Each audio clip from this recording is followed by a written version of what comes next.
Бурхан Мосед зааварчилгаа өгөхдөө хизээ нэгэн цагт тэднээс хүчрхэг дайсны аримтай нүүр тулж тулдах болно гэдгийг нь мэдэж байсан.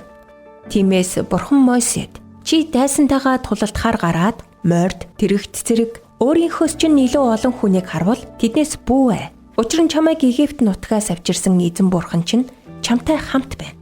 Та нарыг тулалдааны газар ойртох үед тахилч хурч очоод ард түмэнд хандан ярьж тэдэнд Израилаа сонс. Өнөөдөр та нар дайсантайгаа тулалдахаар хурч ирээд байна.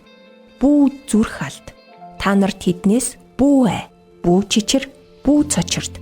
Учир нь та нарын төлөө дайсантай чинь байлдахаар та нарыг аврахаар та нартай хамт явах чинь Бурхан эзэн чинь юм гэж хэлнэ. Дэд хууль 21:4. Бурхан Мосед тэднээс хүчрхэг айрамтай нүүр тулгарах үед тэднийг зоригжуулах 4 үннийг ийхүү хийсэн байна. Эдгээр 4 үнэн танд ч бас тус болох болно. Нэгдүгээрт таны асуудал танд хэтэрхий том санагдах үед та айдас түгшүүрийг мэдэрч магадгүй. Гэхдээ энэ бол энгийн зүйл. Тиймээс айцаар бүү удирдвал таныг зогсоох боломжийг бүү олго. Хоёрдугаарт таны асуудал танд хэтэрхий том санагдах үед танд ялалт байгуулахад хангалттай нөөц боломж байхгүй гэдгээ хүлээн зөвшөөр. Таны эсрэг тулдахаар ирж буй дайсанд илүү олон морд, тэрэгт цэргүүд бий гэсэн үнэнтэй нүүр тул.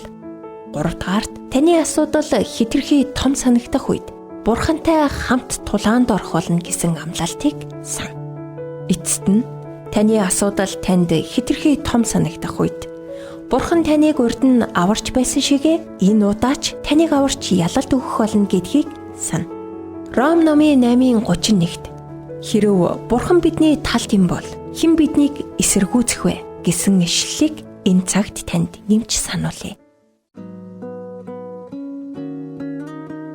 Урмын үгс сэтгэлийн зовлонгоос холдуулдаг.